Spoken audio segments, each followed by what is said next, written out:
Firdaus, dan seterusnya kita tak nak ambil masa panjang. Seterusnya kita menjemput Saudara Hafliz Sauki untuk menyampaikan ceramah beliau. Silakan. Assalamualaikum warahmatullahi taala wabarakatuh. Bismillahirrahmanirrahim. Okey, Rabbi shrah li sadri wa yassir li amri wahlul 'uqdatam min lisani yafqahu qawli. Amma ba'd. Bismillahirrahmanirrahim. Kenapa saya ada kat sini hari ini? Senang aja. Saya ada kat sini pasal saya tahu rezeki bukan datang daripada Perikatan Nasional. Rezeki bukan datang daripada UMNO. Rezeki datang daripada Allah SWT. Kerana saya berada di sini, tuan-tuan dan puan-puan, dan ramai orang dalam industri saya pun, okey, tak berani untuk menyokong pembangkang. Kerana apa? Perikatan Nasional, Barisan Nasional, mereka akan tutup periuk nasi artis-artis, orang-orang yang menyokong. Kalau you menyokong pembangkang dan you cubalah nak dapat kerja daripada kerajaan, mereka akan tutup pintu tu seketat-ketatnya. Okey? Seketat-ketatnya, tuan-tuan dan puan-puan. Pasal apa? Pasal itu cara mereka mentadbir kerajaan. Kita tidak boleh ada minda kita sendiri untuk kita pilih siapa yang kita mahu, untuk kita percaya kepada pegangan yang kita mahu, kerana hanya pegangan mereka saja yang betul. Saya di sini hari ini kerana ini adalah MLM yang saya paling suka sekali. Multi level marketing. Anda semua hari ini adalah member MLM. Tugasan anda satu, cari member lain untuk kita sama-sama memilih Pakatan Harapan. Tak guna anda semua duduk sini, balik, ya, Pakatan Harapan mesti menang, tapi duduk diam-diam, tak cerita kat orang lain, tak bagi tahu kat anak bini, tak bagi tahu kat saudara mara, tak bagi tahu kenapa. Ni penat ustaz ni berceramah, ramai kawan-kawan semua berceramah.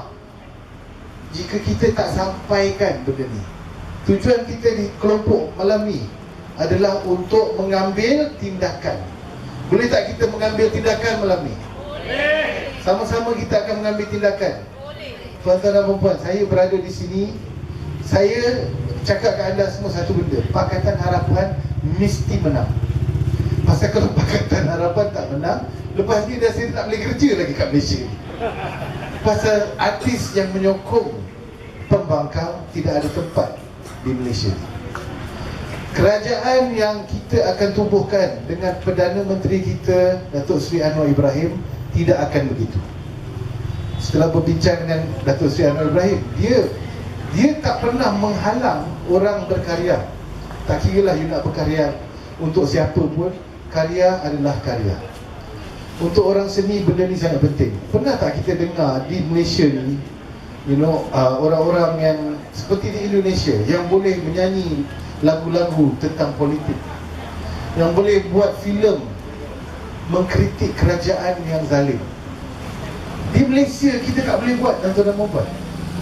Walaupun itu hak kita sebagai rakyat Malaysia untuk menceritakan kepada orang ramai. Itu kerja saya. Saya sebagai pengarah filem menceritakan kepada anda semua, inilah masalah kita, kan? Jadi orang pun tengok, yelah betul lah ini masalah kita. Tapi kita tak boleh buat kat sini. Kita buat sikit, pum, kita kena LPF, Lembaga Penapis Filem. Dia terus tutup. Dia tak bagi kita cerita masalah kita.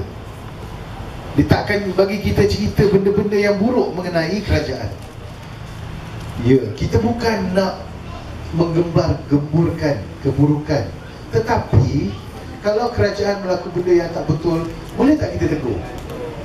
Boleh ke tak kita tegur? Boleh. Dan itu tanggungjawab kita, betul, pasal mereka mewakili kita, betul tak? Kalau mereka buat benda yang tak betul, kita tegur. Dan itulah sebenarnya tugas orang-orang yang berkarya.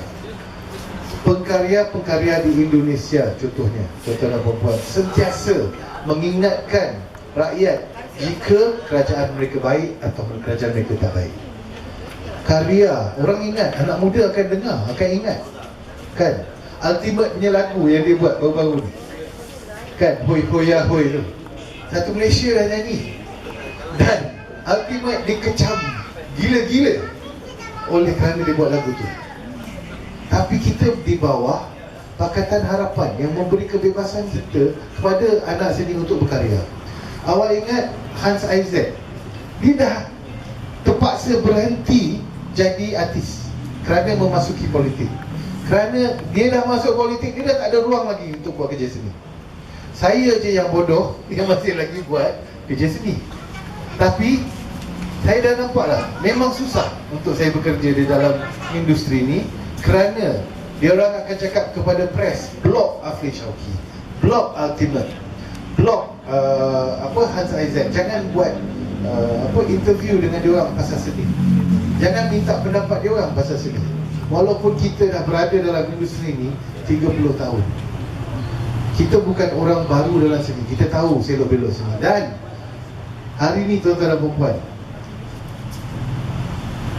apa yang lagu tu, harimau yang tidur jangan dikejut, betul tak?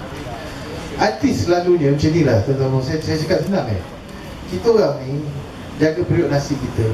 Sebab kita bukan jenis bisnes kaya-raya kan, dapat 200 juta, 300 juta beli vaksin macam tu kan, pasal kita tak ada lubang nak beli vaksin. Tapi kita punya kerja, kais pagi makan pagi dan tuan-tuan. Kalau kita kerja hari ni, adalah gaji kita. Kalau kita buat filem hari ni, adalah gaji 1 tahun lagi. Itulah cara orang sini buat duit, tuan-tuan. Tapi bila berlaku keadaan yang macam ni, di mana ketika pandemik tuan-tuan, apa yang berlaku selama setahun, orang-orang seni tak dipikirkan kelangsungan kehidupan mereka. Diorang tak fikir langsung, macam mana orang-orang seni ni, pasal bila ditutup, semua ditutup, betul? Kita semua tak boleh kerja, betul? Orang-orang seni bergantung 100% kepada kerja-kerja seni. So macam mana nak buat? Tak ada sesiapa yang memikirkan, pasal yang duduk di dalam kementerian tidak tahu bagaimana cara yang terbaik untuk membantu orang-orang seni.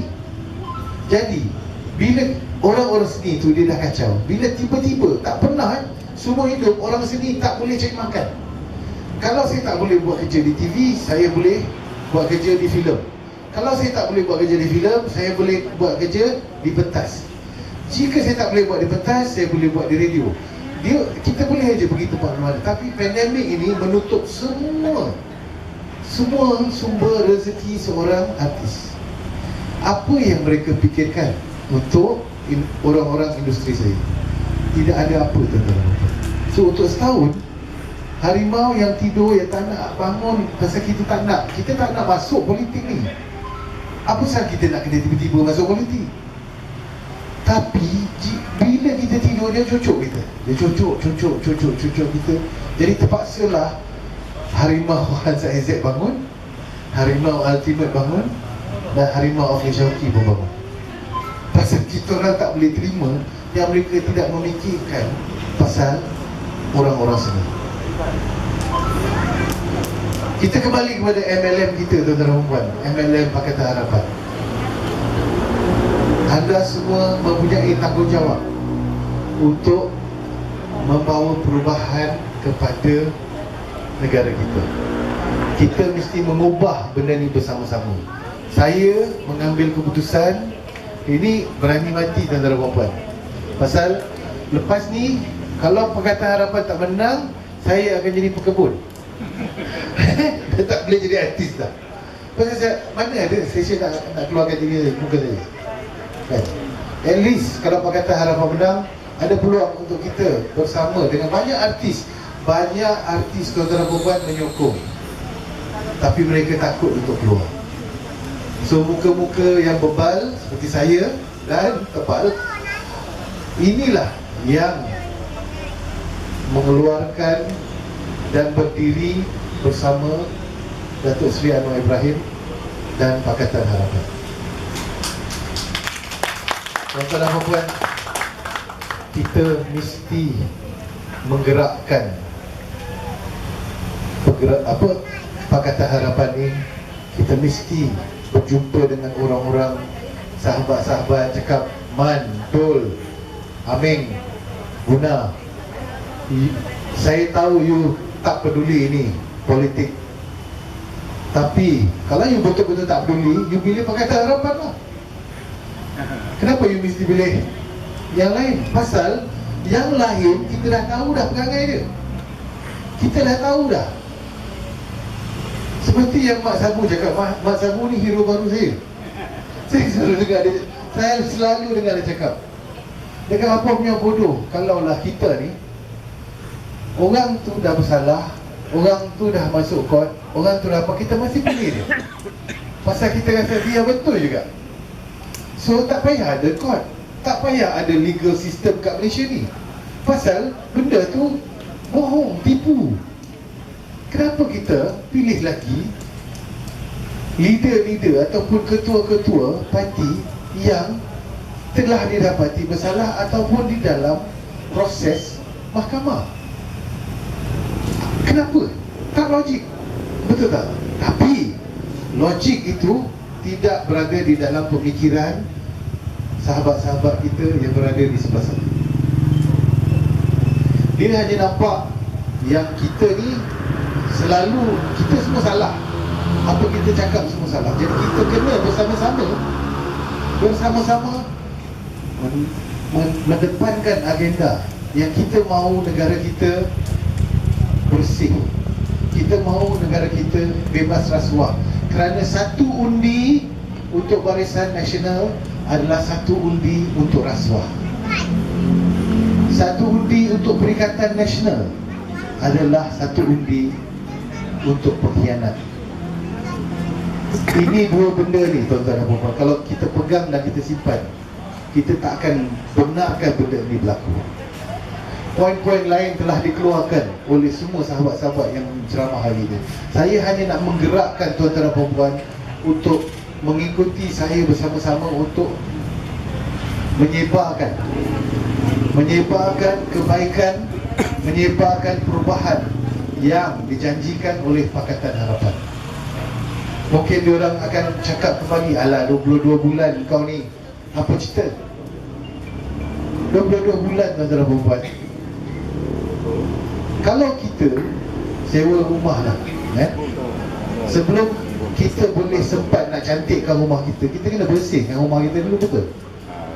Kita kena betul-betul bersihkan. Lepas tu pelan-pelan, mungkin kita tak ada duit nak masuk semua perabot, tapi akhirnya akan elok. Takkanlah dalam 22 bulan you nak bandingkan dengan 60 tahun. Dalam 60 tahun yang berlaku macam-macam tai, yang dalam 22 bulan tu kita kena cuci tai tu. Maaf kasar sikit, tapi 22 bulan tu kerja kita cuci tai sebenarnya. Sebelum boleh kita membuat apa-apa perubahan, dah dicantas oleh langkah syarikat. Jadi mereka ni tak sabar ke apa? Kalau orang cakap, alah 22 bulan, 22 bulan, korang 60 tahun, apa result korang? Perdana Menteri yang masuk, mantan Perdana Menteri yang masuk penjara, itu yang kau bangga-banggakan. Dan semua orang dah merasa jadi Perdana Menteri. Pilih orang yang belum pernah jadi Perdana Menteri untuk membuktikan yang dia boleh membawa perubahan. Datuk Seri Anwar Ibrahim, saya cakap dengan orang semua senang kalau you tak suka, lepas dia dah memerintah 5 tahun, tukar. Tapi bagi dia peluang kali ni untuk betul-betul menggunakan semua kontak-kontak yang dia ada, menggunakan semua jalinan persahabatan yang dia ada dengan semua ketua-ketua negara di luar, untuk membuktikan yang dia boleh mengangkat balik negara kita. Pada saya, endgame saya, Avengers endgame saya satu je. Perdana Menteri kita adalah Datuk Seri Anwar Ibrahim. Siapa boleh lawan penyamun? Siapa boleh lawan penyamun? Kita boleh. Power di tangan kita. Betul. Awak boleh lawan penyamun. Kalau umur awak 18 ke atas, awak boleh lawan penyamun. Jadi Satu undi untuk harapan adalah satu undi untuk perubahan, untuk ke arah kebaikan. Harapan adalah di dekat dengan hati saya. Harapan setinggi gunung untuk kita menjadi kerajaan pada 20 hari bulan November ini. Kita sebarkan kepada semua kawan-kawan kita. Kita boleh. Kita boleh. Kita